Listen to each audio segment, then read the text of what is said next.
In order to build your budget for the year, you need to start with your assumptions about what you need, how much different things will cost, and how much money you'll have available to pay for these.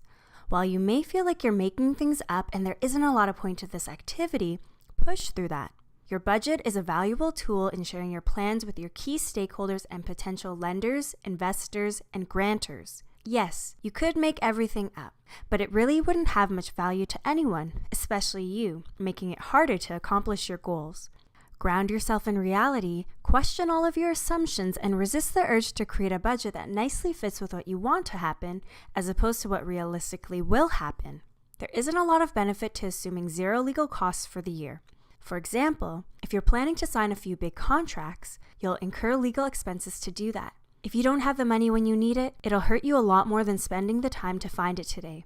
Also, be sure to use the same or similar labels for each item so they can be easily compared to your financial results in the future. There is less assuming when it comes to how much you have available. It will be driven by how much is currently in the bank or how much you're expecting from that grant you just got approved for. Place the available funds you expect to have in the sources column, starting with what you have left over from last year and what you expect to receive from sales this year. This gives you and the reader a clear understanding of how much money is available to pay for the items in the uses column. A simple sum formula will calculate how much you have available. Simply type in =, sum, add a bracket, and then highlight the cells you want to include and close brackets. When it comes to your expected costs, think through and research what you need to accomplish your goals for the year. In all likelihood, others have already done something similar, so connect with those people to better understand all the expenses involved. Any specific items, like a new computer, building, or key equipment, can be based on preliminary quotes from potential suppliers. Do your best to start your budget with need-to-have items that are essential in order to be successful.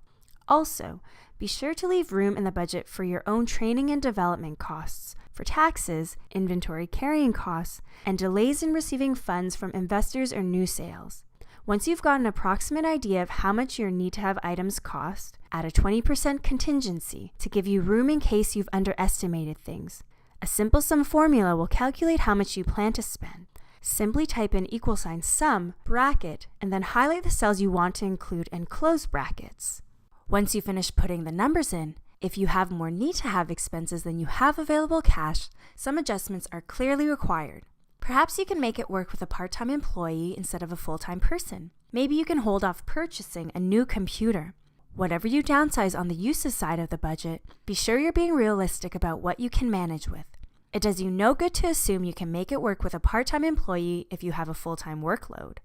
If after doing this, you're still short of funds, start looking around for additional sources of capital. It's important that you're careful with your assumptions. For example, just because you meet all the eligibility criteria for a grant, it doesn't mean you'll get it. Just because you need a second loan to make your budget work, it doesn't mean you'll find a lender willing to give it. Be conservative in every assumption. It's far better to underestimate your available cash than to overestimate and then need emergency cash halfway through the year. If you realistically can't secure more funds, reduce your spending plans or delay certain expenditures to further eliminate all non-essential items. Again, it's so important to be real with yourself in this activity. If you need X dollars to reach your goal, go out and find the money. That's far better than making yourself suffer trying to get there with less, or not getting there at all because you stubbornly insisted you could do it all yourself to save money. As you work through this activity, it's easy to see there could be multiple scenarios that play out over the course of the year. This is where creating multiple budgets for each potential scenario becomes useful. Start with the same baseline assumptions about sources and need-to-have uses. Then assume you're successful in getting that big grant or loan you're seeking. How does that change your spending plans? For starters, it might allow you to use your original budget before you made the downward adjustments. And you'll have funds remaining from some of your nice-to-have items, like increasing your marketing budget or hiring a summer student. This basically allows you to say to yourself and your stakeholders that if you're successful in getting the grant, you can then invest more in growing the company's sales with the added marketing budget and people power.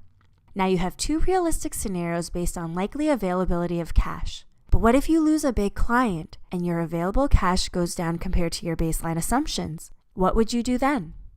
To reflect the lost revenue from this client, reduce the cash balance by the value of that client to the venture. Now you need to think through how you're going to reduce your expenses to make this work. Maybe you make less sales so you can carry less inventory, and you may not have enough to carry the same number of staff, so reduce that and the related costs by the difference.